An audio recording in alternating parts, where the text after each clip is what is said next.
नमस्कार दोस्तों, मैं प्रदीप एक बार फिर आप सबों को एसके टेक्निकल चैनल में स्वागत करते हैं। तो चलिए दोस्तों, एक बार फिर आप लोगों के लिए बहुत ही मोस्ट इम्पोर्टेंट टॉपिक लेकर आया हूं, जो कि फीटर ट्रेड थ्योरी से रिलेटेड है। तो फ्रेंड्स, आज का वीडियो आप लोगों के लिए बहुत ही इम्पोर्टेंट होने वाला है, क्योंकि आज हम इस वीडियो में डिस्कस करेंगे 5S के बारे में। क्योंकि फ्रेंड्स, ये जो आपका वीडियो होने वाला है वो fitter, electrician, COPA machinist, diesel mechanic इत्यादि जितने भी मैकेनिकल और इलेक्ट्रिकल यहाँ पे ब्रांचेस हैं, यानी जितने भी ट्रेड हैं, वो सभी के लिए ये वीडियो इम्पोर्टेंट है। क्योंकि फ्रेंड्स, सभी इंडस्ट्रियों में जितने भी इंडस्ट्री हैं, वो सारे इंडस्ट्रियों में 5S सिस्टम को लागू किया जाता है। तो फ्रेंड्स, आप लोगों के लिए ये वीडियो बहुत ही इंपॉर्टेंट होने वाला है। तो फ्रेंड्स, आप लोग इस वीडियो के अंत तक जरूर बने रहें और आपका सारा डाउट क्लियर होगा। और अगर फ्रेंड्स आप लोगों को यह वीडियो पसंद आए तो please like, share and subscribe जरूर करें और बेल नोटिफिकेशन को जरूर ऑन कर लें, ताकि पल पल की अपडेट आप तक पहुंच सके। तो आइए दोस्तों, आज का टॉपिक हम यहाँ पे स्टार्ट करते हैं और देख लेते हैं हमारा आज का टॉपिक क्या है। तो चलिए देखते हैं आज जो हम यहाँ पे डिस्कस करने वाले हैं। फ्रेंड्स, हमारे साथ आप बहुत ही अच्छे से कनेक्ट होकर इस बातों को समझिएगा और समझने का प्रयास करिएगा। तो आज हम डिस्कस करने वाले हैं यहाँ पे 5S सिस्टम, है ना? क्या 5S system? Friends, 5S system होती क्या है, सबसे पहले हम इसके बारे में डिस्कस करेंगे, है ना? तो चलिए यहाँ पे आप लोग ध्यान दीजिएगा। 5S सिस्टम एक्चुअली होती क्या है? तो देखिए फ्रेंड्स, ये जो है ना आपका, ये जो आपका है वो एक जापानी भाषा का समाकलन है। मतलब क्या, अगर आपसे क्वेश्चन पूछा जाए कि जो 5S सिस्टम है वो सबसे पहले किस देश ने लागू किया, तो आपका करेक्ट आंसर हो जाएगा जापान, है ना? हमारी बातों को समझिएगा। अगर आपसे क्वेश्चन पूछा जाए 5S से रिलेटेड कि 5S सिस्टम सबसे पहले कौन सा देश यहाँ पे लागू किया था, तो वो आपका क्या हो जाएगा? जापान। तो फ्रेंड्स, यहाँ पे एक आप लोग पॉइंट लिखिएगा और नोट करिएगा। क्या नोट करना है कि 5S सिस्टम क्या? फ्रेंड्स, यहाँ पे ध्यान दीजिएगा, है ना? 5S सिस्टम्स एक जापानी भाषा का समाकलन है। जापानी भाषा का समाकलन है। क्लियर? बात समझ में आ रही है? हाँ, तो इस पॉइंट को आप नोट करिएगा। क्या? जब 5S सिस्टम एक जापानी भाषा का समाकलन है, यानी अब हमको ये क्लियर हो गया फ्रेंड्स कि 5S सिस्टम जो है वो क्या है? एक जापानी भाषा का समाकलन है, यानी सबसे पहले जापान में ये लागू किया गया, है ना? अब अगला पॉइंट आप लोग नोट करिएगा कि इसके अंतर्गत, यानी 5S के अंतर्गत हम क्या करते हैं? तो 5S के अंतर्गत जितने भी इंडस्ट्री हैं, उन इंडस्ट्री में कार्य करने वाले कर्मचारी, वर्कर्स इत्यादि इस 5S सिस्टम्स के रूल के अनुसार ही अपने को एक सुरक्षा प्रदान करते हैं, और जितने भी सारी सुरक्षाएं वो लोग बरतते हैं, वो सारा चीज क्या होता है? 5S सिस्टम्स के अंतर्गत ही आता है। जैसे मान लीजिए किसी मशीनों को साफ करना, है ना, ये भी आपका 5S सिस्टम्स के अंतर्गत आता है। जैसे मान लीजिए आपको हेलमेट पहनना चाहिए, है ना, ये भी आपका 5S सिस्टम्स के अंतर्गत आता है। और आपको अपने वर्कशॉप में पहनावा अच्छा रखना चाहिए, यानी कि अपने जॉब और अपने कार्य के अनुसार अपने को सेफ्टी रखना है। तो ये जितने भी सेफ्टी हैं, या यहाँ पे वर्कशॉप में अगर आप अरेंजमेंट की बात करें किसी वस्तु का एक सेटिंग ऑर्डर में सेट करने को बोले या किसी मशीन को साफ करने के लिए आप बोले, तो सारी चीजों में 5 सिस्टम्स लागू होती है। क्लियर? तो एक एक बात समझिएगा। हमने अभी बताया कि 5 सिस्टम एक जापानी भाषा का समाकलन है, जो कि सबसे पहले ये जो सिस्टम थी वो जापान में एक टोयोटा नामक कंपनी थी, जो कि कार की कंपनी है ना, उसी ने सबसे पहले ये सिस्टम लागू किया था, जिसके अंतर्गत कर्मचारी है ना, मजदूर इत्यादि जितने भी इंडस्ट्री से रिलेटेड हमारे वर्कर्स लोग होते हैं, वो सारे लोग सुरक्षा सावधानियां का ध्यान रखते हैं, है ना। तो अगर हमारे पास 5 सिस्टम न रहे ना फ्रेंड्स, तो क्या होगा, हमारी जितने भी सुरक्षा के नियम हैं वो फीके पड़ जाएंगे और धीरे धीरे वो सारा चीज खत्म हो जाएगा। तो इन्हीं सारे चीज कंसेप्ट को हम लेकर आप लोगों को समझाने का प्रयास कर रहे हैं, क्योंकि अगर 5 सिस्टम नहीं रहेगा तो आपकी सुरक्षा भी नहीं रहेगी, सुरक्षा के नियम आप नहीं पालन करेंगे, है ना। वो कैसे कैसे होता है, एक एक स्टेप के अनुसार आपको समझाने का प्रयास करेंगे। तो यहाँ तक समझ में आया फ्रेंड्स कि 5 सिस्टम्स एक जापानी भाषा का समाकलन होता है, जिसमें कर्मचारी मजदूर लोग क्या करते हैं, सुरक्षा सावधानियां का पालन करते हैं, है ना। तो अब चलिए हम बात कर लेते हैं, यहाँ पे जो हमारे पास 5 सिस्टम है, क्लियर, उन सभी एसओ का जो फुल फॉर्म होता है वो क्या क्या होता है। और ये जो है ना एग्जाम में एकदम इम्पोर्टेंट है कि आपसे 5 सिस्टम से क्वेश्चन पूछा ही पूछा जाता है, या एक पूछे या 2 पूछे, है ना। ऐसे लगभग 2 क्वेश्चन जो हैं वो पूछे ही जाते हैं। तो देखिए फ्रेंड्स, हमारे पास first S, second S, third S, 4 S और ये 5 एस होता है। अब इन सभी का एक फुल फॉर्म के अनुसार ही हम सुरक्षा के नियम का पालन करते हैं, ठीक है। इतनी बात समझ में आ रही है? हाँ, तो चलिए अब हम बात करते हैं इसके फुल फॉर्म की। फुल फॉर्म में क्या होता है फ्रेंड्स, सबसे पहले जो फर्स्ट एस होता है इसको बोलते हैं शॉर्ट। क्या बोलते हैं? शॉर्ट बोलते हैं। थोड़ी सी आप ध्यान दीजिएगा, इंग्लिश में इसको बोलते हैं शॉर्ट। और अगर आप बात करें जापानी लैंग्वेज में, तो जापानी लैंग्वेज में हम शॉर्ट को क्या बोलते हैं, तो शॉर्ट को हम सीरी बोलते हैं। क्या बोलते हैं? सीरी बोलते हैं, SEIRI। मतलब क्या? शॉर्ट और सीरी, इसको बोलते हैं, फर्स्ट एस को बोलते हैं। तो फ्रेंड्स यहाँ से आप लोग इसको याद करके जाइएगा, इसका हम हिंदी नेम भी अभी बताएंगे, है ना। तो थोड़ा सा पेशेंस रखिए और हमारे साथ कनेक्ट होकर समझिएगा, है ना। आपका सारा डाउट क्लियर हम करेंगे 5 से संबंधित, क्लियर। तो यहाँ पे ध्यान दीजिएगा कि जो हमारी फर्स्ट एस होती है उसका इंग्लिश में क्या होता है, इंग्लिश में हम उसको शॉर्ट बोलते हैं और जापानी लैंग्वेज में क्या बोलते हैं, सीरी बोलते हैं, क्लियर। इतना बात समझ में आ रही है? हाँ। और इसको हिंदी में बोलते हैं छटनी करना। क्या बोलते हैं? छटनी करना। छटनी करना हम इसको बोलते हैं, क्लियर। बात समझ में आई? फर्स्ट एस को इंग्लिश में शॉर्ट, जापानी लैंग्वेज में सीरी बोलते हैं और हिंदी में छटनी करना बोलते हैं, क्लियर। अब हम नेक्स्ट बात कर लेते हैं सेट इन ऑर्डर की। इसको क्या बोलते हैं? Set in order. क्या बोलते हैं friends? Set in order, clear. इसको क्या बोलते हैं जापानी लैंग्वेज में? सीटोन। क्या बोलते हैं फ्रेंड्स? सीटोन बोलते हैं, है ना, सीटोन। और अगर हम इसकी हिंदी की बात करें तो फ्रेंड्स हिंदी क्या इसका होता है? क्रमबद्ध तरीके से सेट करना। मतलब क्या?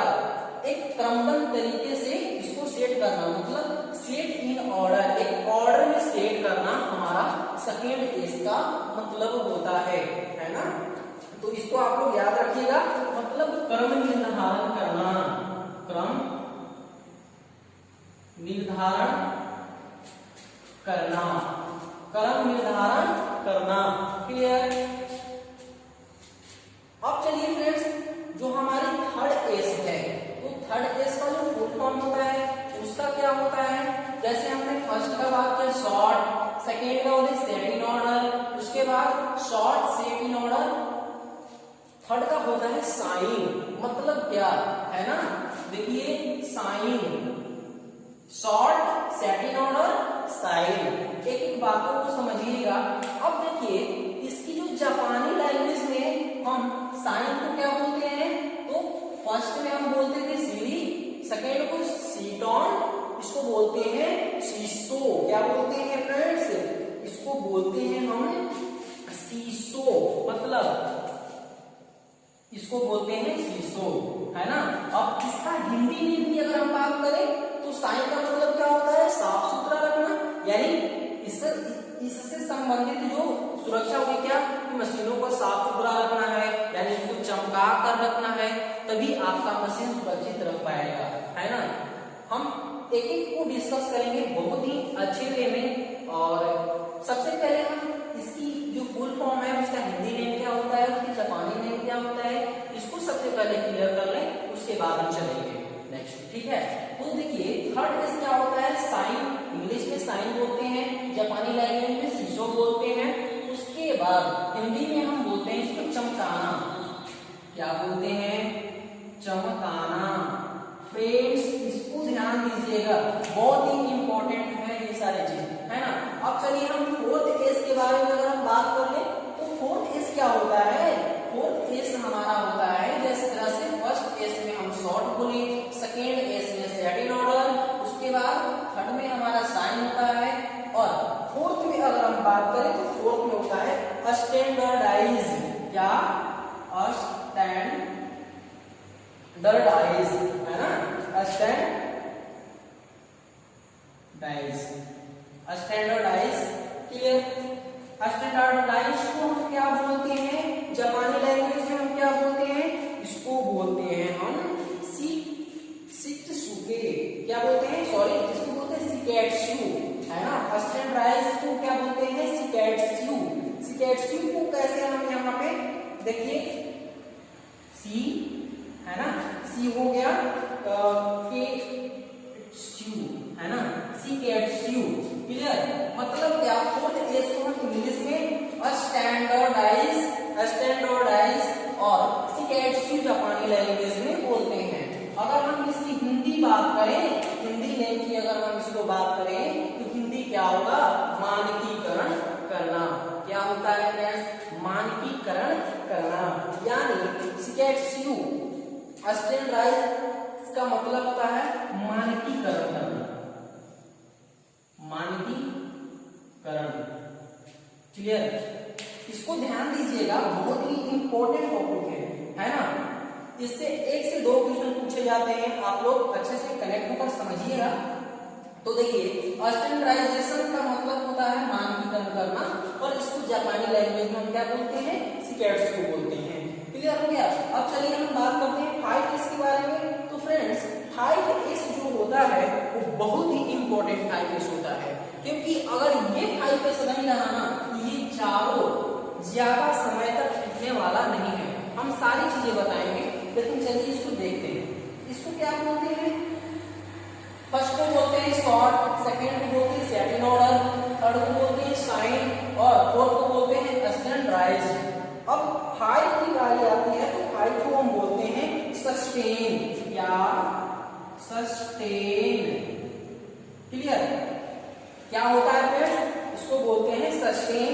और इसकी अगर हम जापानी लैंग्वेज में इसको हम देखें तो जापानी लैंग्वेज में हम इसको बोलते हैं शित्सुके। क्या बोलते हैं? इसको बोलते हैं शित्सुके। क्लियर? बात समझ में आ रही है क्या? हाँ, तो चलिए इस वीडियो को फटाफट से लाइक कर दीजिए और शेयर भी कर दीजिए, ताकि दूसरे बच्चों को भी ये सारी जानकारी मिल सके। और अगर कोई फ्रेंड्स इस चैनल में नए हैं तो इस चैनल को सब्सक्राइब कर लें और बेल नोटिफिकेशन को ऑन कर कर लें ताकि आपको रेगुलर अपडेट मिलती रहे। तो चलिए फ्रेंड्स देख लेते हैं यहाँ पे 5S को हम बोलते हैं सस्टेन और सेट्सुके। क्लियर? तो सेट्सुके को जो हम हिंदी में बोलते हैं, यहाँ पे आपको ध्यान दीजिएगा, सेट्सुके को जो हम हिंदी में बोलते हैं उसको बोलते हैं कायम रखना। मतलब क्या फ्रेंड्स? कायम रखना। और कायम नहीं रहेगा तो क्या सारा जो 4S है वो कभी भी रेगुलर रहेगी क्या? नियमित रहेगी? नहीं। तो इन सभी 5S को, इन सभी जो 4S है उनको लागू करने के लिए हमें 5S अनिवार्य होती है। क्योंकि अगर 5S नहीं रहेगा ना तो ये जितने भी S हैं ऊपर वाले वो ज्यादा दिन तक टिकते नहीं हैं। वो कैसे नहीं टिकते हम आगे बताएंगे।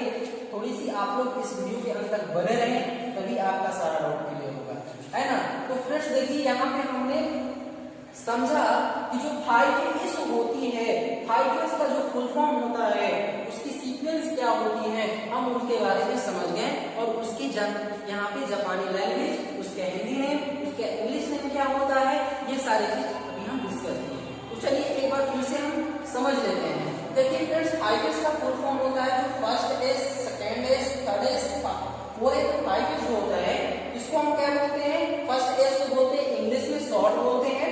उसके बाद जापानी लैंग्वेज में क्या बोलते हैं? सीरी बोलते हैं। उसके बाद हिंदी में बोलते हैं छटनी करना। ठीक है। उसके बाद सेकेंड S होता है सेकंड ऑर्डर। उसके बाद जापानी लैंग्वेज में हम इसको शेडन बोलते हैं। उसके बाद हिंदी नेम की अगर बात करें तो होता है क्रम निर्धारण करना। क्लियर?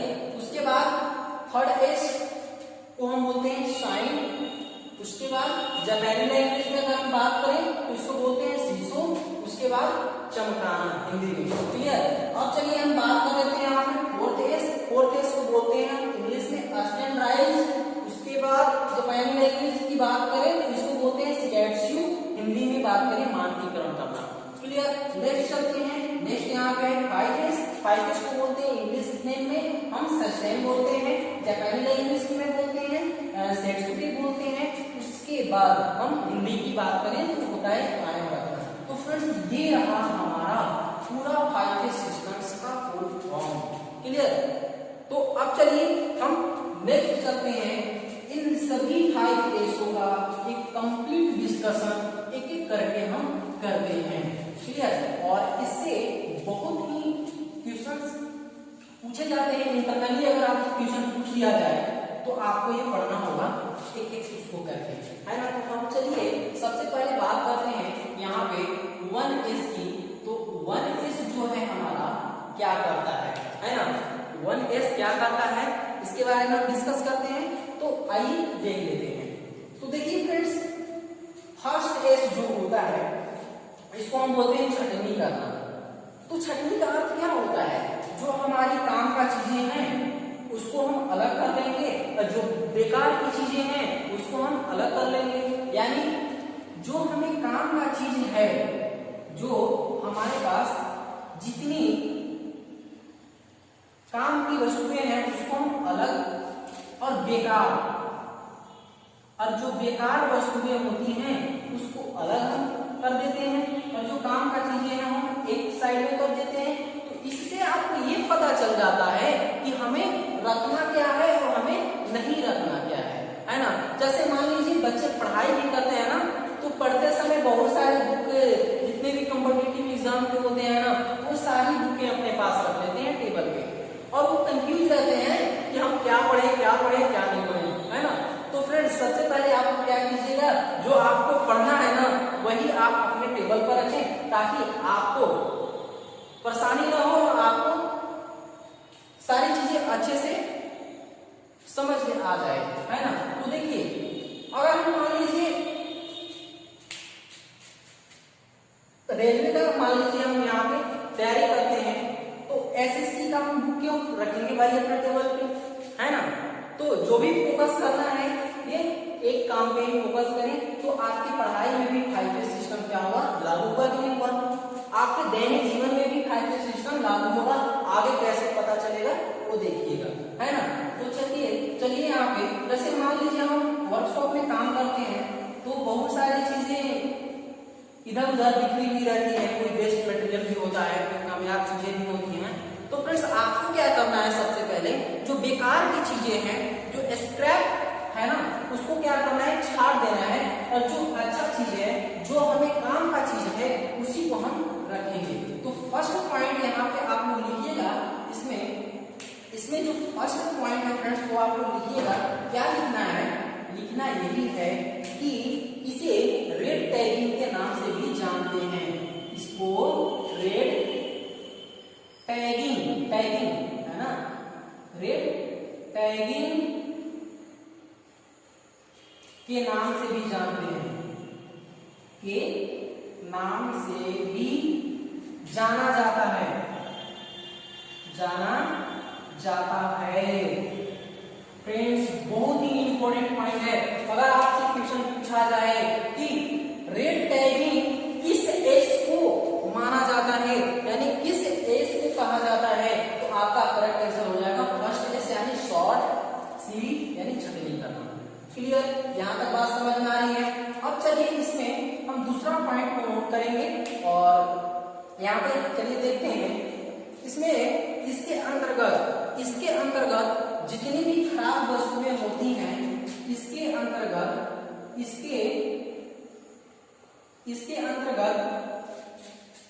सभी खराब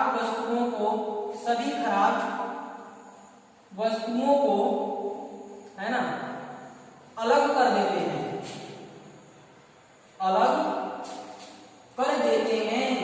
क्या करते हैं, अलग कर देते हैं। तो भाई अगर हम खराब वस्तु को अलग कर देंगे तो ऑटोमेटिकली हमारा जो है अच्छी वस्तु है वो क्या हो जाएगी, अलग हो जाएगी, है ना। किसी एक को ही छांटना है, या आप खराब जो मिक्सचर है उनमें से अगर आप अच्छे को निकाल लेंगे तो खराब वस्तु बच जाएगी, अगर उसमें से खराब को निकाल लेंगे तो वो अच्छे वस्तु बच जाएंगे। तो ये तो सिंपल कंसेप्ट है, आप लोग समझ जाइएगा, है ना। तो देखिए अब चलिए हम बात करते हैं अगला जो हमारा एस है वो सेकेंड एस के बारे में। तो फ्रेंड्स इसको आप लोग नोट कर लीजिएगा, या आप लोग स्क्रीनशॉट ले लीजिएगा। तो चलिए हम साइड में हो जाते हैं, आप स्क्रीनशॉट ले लीजिए, ठीक है। तो चलिए फ्रेंड्स आशा करते हैं आप लोग इसको नोट कर लिए होंगे या स्क्रीनशॉट ले लिए होंगे, ठीक है। अब चलिए हम बात कर लेते हैं यहाँ पे नेक्स्ट जो हमारा एस है वो सेकेंड एस के बारे में। क्लियर, बहुत ही इंपॉर्टेंट है पॉइंट्स है फ्रेंड्स, आप लोग इस पॉइंट को नोट करिएगा, है ना, बहुत ही इंपॉर्टेंट पॉइंट्स है। अब चलिए हम बात कर लेते हैं यहाँ पे सेकेंड एस के बारे में। तो फ्रेंड्स देखिए सेकेंड एस में हम लोग क्या पढ़े थे, फर्स्ट का तो शॉर्ट है ना, उसके बाद क्या सीधी, ठीक है, उसके बाद यहाँ पे छटनी करना, है ना। तो अब हम बात कर लेते हैं सेकेंड एस को हम क्या बोलते हैं, सेकेंड एस को बोलते हैं सेट इन ऑर्डर, या set in order. Set in order मतलब क्या, सीट ऑन, है ना, इसको क्या बोलते हैं, क्रम निर्धारण करना, क्रम निर्धारण क्या होता है, क्रम निर्धारण करना, यानी एक ऑर्डर में सेट करना, है ना। तो यही आपका इसका मतलब होता है। तो फ्रेंड्स इसमें जो फर्स्ट पॉइंट होगा वो आप लोग नोट करिएगा, बहुत ही इंपॉर्टेंट पॉइंट्स है। जो फर्स्ट पॉइंट है इसमें फ्रेंड्स आप लोग लिखिएगा कि यह विधि उपकरणों को उचित रूप में, है ना, या यह विधि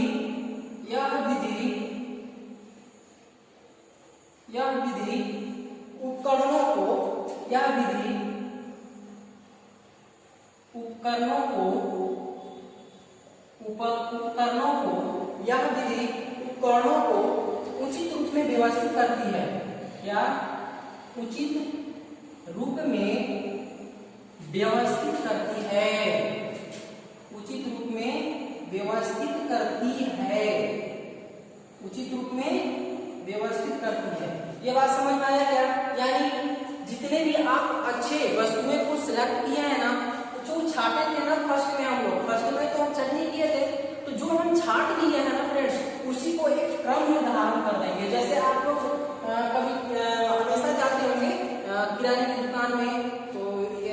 फिर आप मेडिकल शॉप में जाते हैं तो वहां पे सबसे पहले आपको क्या देखा जाता है कि भाई आपको कौन सी दवाएं चाहिए, या आप यहाँ पे जाते हैं किराने दुकान में जाते हैं तो आपको मान लीजिए साबुन वगैरह लेना है तो आपसे सबसे पहले पूछेगा कि भाई आपको कौन सा साबुन चाहिए, कौन सी कंपनी का चाहिए, है ना। तो ये सारी चीज पहले वो कंफर्म हो लेता है और उसके बाद अपने होलसेल में जाता है और वही चीज को आपको उठाकर आपको लाकर दे देता है ना। तो कहने का मतलब कि वो अपने शॉप में 5S सिस्टम को क्या किया है फ्रेंड्स, लागू किया है, तभी तो आपको जल्दी ला करके दिया है ना।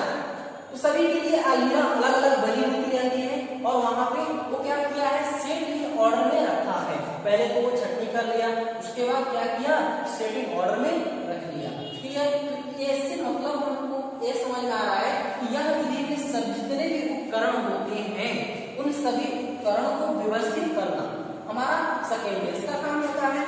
बस इसमें यही, और इसमें डिफरेंट प्रकार के क्या होते हैं, लेबल लगे होते हैं, है ना।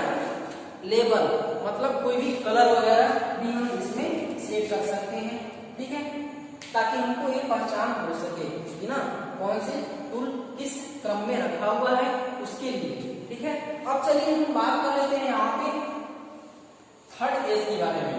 तो फ्रेंड्स थर्ड एस आप लोग बताइएगा यहाँ पे थर्ड एस क्या है ना। तो थर्ड एस को हम क्या बोलते हैं, साइन, क्लियर। थर्ड एस को बोलते हैं हम क्या है, साइन बोलते हैं, और इसको बोलते हैं हम जापानी लैंग्वेज में क्या बोलते हैं, जापानी लैंग्वेज में हम इसको शिसो बोलते हैं, है ना। जापानी लैंग्वेज में इसको शिसो बोलते हैं। और हिंदी की अगर बात करें तो ये होता है चमकाना। क्या होता है फ्रेंड्स, चमकाना मतलब क्या, साफ रखना।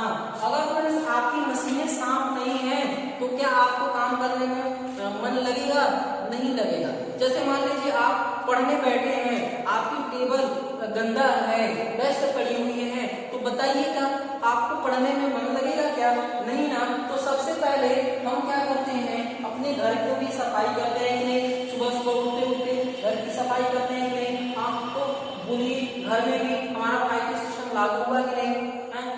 अगर आप अपने दैनिक जीवन में देखें तो 100% जो है ना वो 5S सिस्टम हर एक घरों में लागू होती है, हर एक शॉपों में लागू होती है, हर एक इंडस्ट्री में लागू होती है। तो ये सभी जगह उपलब्ध है ना। बट आप लोगों को अगर नॉलेज ना हो तो पता ना चले, लेकिन जो 5S सिस्टम है वो हर घरों में, हर शॉप में, हर इंडस्ट्री में, यानी हर जगह ये छाया हुआ है, क्लियर। आप उसका यूज करते हैं लेकिन आपको जानकारी नहीं है। तो फ्रेंड्स आप इस वीडियो में अंत तक बने रहिएगा, आपको सभी जानकारी हम देने का प्रयास करेंगे। तो यहाँ जो थर्ड एस होता है फ्रेंड्स वो साइन मतलब चमकाना, आप किसी भी चीज को साफ सुथरा रखें, इसका मतलब ये है, ये यही इंडिकेट करता है कि आप किसी भी मशीन को, किसी भी वस्तु को, है ना, किसी भी वर्कशॉप को, किसी भी शॉप इत्यादि सभी को क्या करना है, साफ रखना है, चमका कर रखना है, क्लियर। ये सारी चीज आप यहाँ पे देखिएगा। तो इसमें जो फर्स्ट पॉइंट है फ्रेंड्स आप नोट करिएगा, बहुत ही इंपॉर्टेंट पॉइंट्स हैं, है ना। यह विधि कार्य क्षेत्र एवं मशीनों की स्वच्छीकरण विधि से संबंधित है ना। यह विधि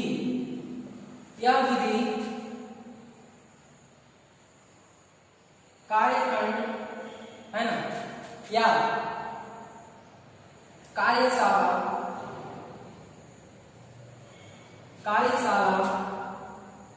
मशीन इत्यादि की, है ना, इत्यादि के स्वच्छीकरण से संबंधित है ना, स्वच्छीकरण से संबंधित है। फ्रेंड्स आपको तो यहाँ पर प्रॉब्लम नहीं होनी चाहिए क्योंकि हमने एक ही पॉइंट्स को आपको एकदम अच्छे से डिस्कस करने का प्रयास कर रहा हूँ। तो देखिए यह विधि जो है कार्यक्रम, कार्यशाला, मशीन इत्यादि के स्वच्छीकरण से संबंधित है ना। बस इसमें जो है यही है, क्लियर। देखिए अगर आप यहाँ पे थर्ड एस लागू नहीं करते हैं तो आपकी मशीन का जो लाइफ है ना फ्रेंड्स वो ज्यादा दिन तक नहीं चलेगी, क्लियर।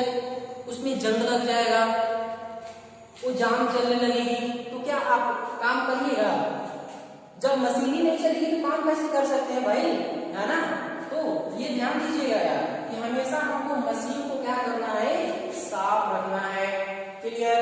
हाँ, तो अब चलिए हम बात कर लेते हैं यहाँ पे, अब यहाँ पे बात कर लेते हैं फोर्थ एज की।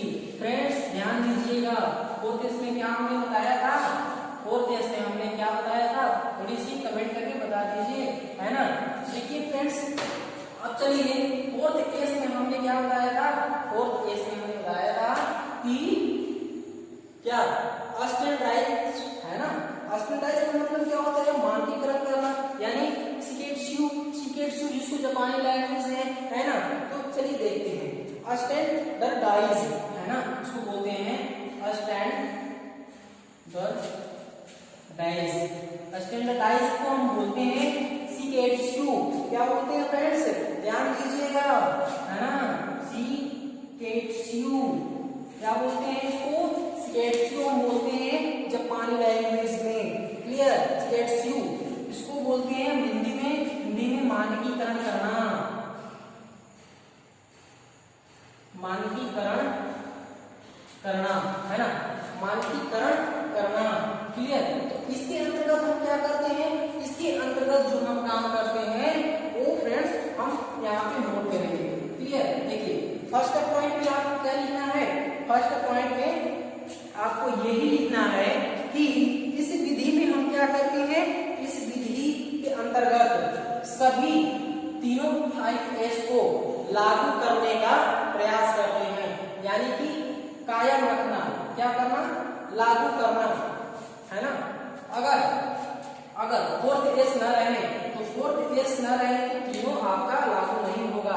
जैसे मान लीजिए किसी एक व्यक्ति को ये जिम्मेदारी दे दी जाती है कि आप भाई किसी भी मशीन को साफ सुथरा रखो, जितने भी वर्कशॉप में कचरे हैं वो सारी चीजों को सफाई करा दो और एक क्रमबद्ध तरीके से आप अपने टूल्स को, आप अपने मशीनों को सेट करवाएं, है ना? ताकि वर्कर को दिक्कत ना हो और प्रोडक्शन रेट भी अच्छा हो, है ना? यहाँ पे तो देखिए ये क्या करता है, फोर्थ तीनों एस को क्या करता है, लागू करने का काम करता है। बस इतना समझिएगा, क्या करता है, लागू करने का एक जिम्मेदारी प्रदान कर दिया जाता है किसी को और वो लागू हो जाती है। बस इसमें ज्यादा कुछ नहीं है। अब चलिए हम अब इसमें 5S के बारे में बात करते हैं। तो फ्रेंड्स 5S क्या होता है, 5S जो हमारा होता है, हमने बात किया था सस्टेन की, है ना? तो 5S में क्या होता है, सस्टेन होता है। सस्टेन को हम क्या बोलते हैं, क्या बोलते हैं, शिकेट्सुके, है ना? इसको बोलते हैं हम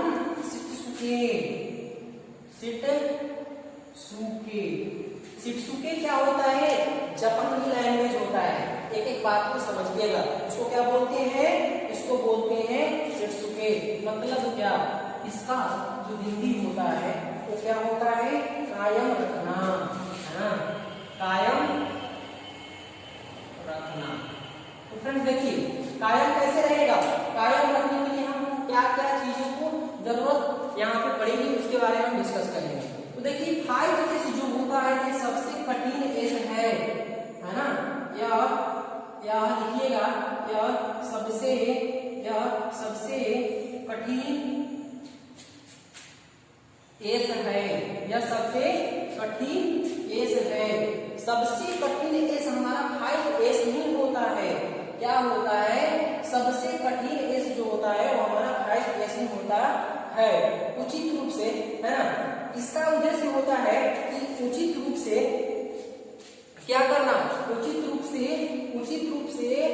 सभी विधियों एवं प्रक्रियाओं को कायम रखना, है ना?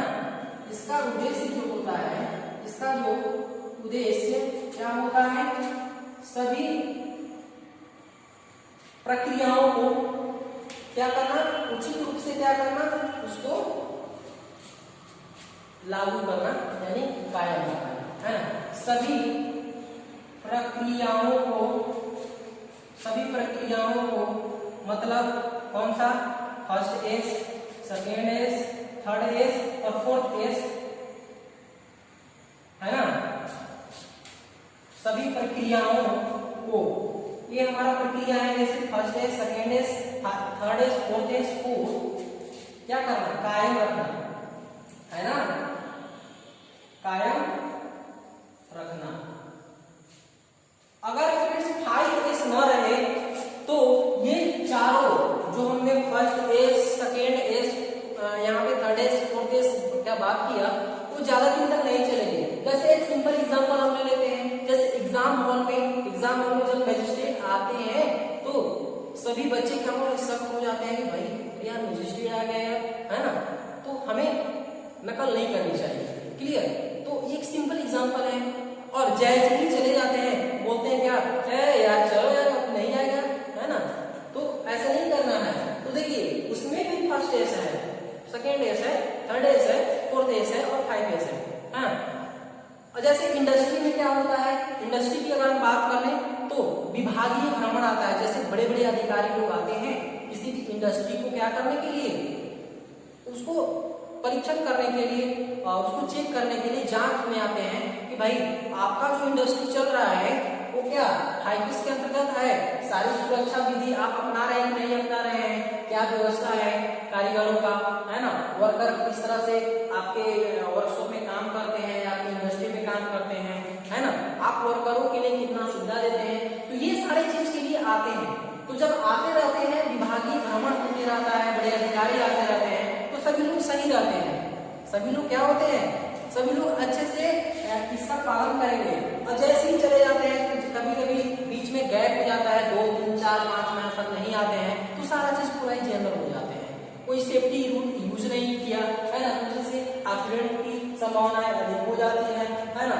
या फिर इसमें हम कायम रखने के लिए क्या लगाते हैं, बैनर लगाते हैं, है ना, बैनर का यूज करते हैं, पोस्टर का यूज करते हैं, है ना, सेफ्टी साइन का यूज करते हैं, है ना, सुरक्षा चिन्ह जिसको बोलते हैं, है ना, सुरक्षा चिन्ह का यहाँ पे यूज करते हैं। तो ये सारे चीज आप देखते हैं, है ना, इंडस्ट्री में क्या होता है, ये सारे चीज लगा हुआ रहता है।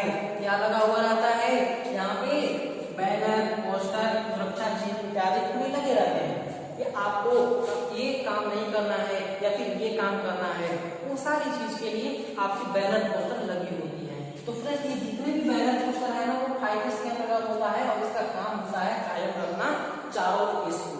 क्लियर? तो ये सारा चीज आता है यहाँ पे 5 एज से रिलेटेड कंसेप्ट निकल के आता है। तो फ्रेंड्स आज के लिए इस वीडियो में इतना ही। तब तक के लिए यहाँ पे आप लोग इस वीडियो को देख करके अपने कंप्लीट नोट्स बना लीजिएगा, क्योंकि बहुत ही इंपॉर्टेंट होने वाला है ना। इसको आप लोग नोट कर लीजिएगा या स्क्रीनशॉट ले लीजिएगा। तो फ्रेंड्स आज के लिए इस वीडियो में इतना ही। मिलेंगे अगले वीडियो में अगली जानकारी के साथ। फ्रेंड्स तब तक के लिए नमस्कार, और आप लोगों को इस वीडियो के अंत तक बने रहने के लिए बहुत बहुत धन्यवाद। Thank you and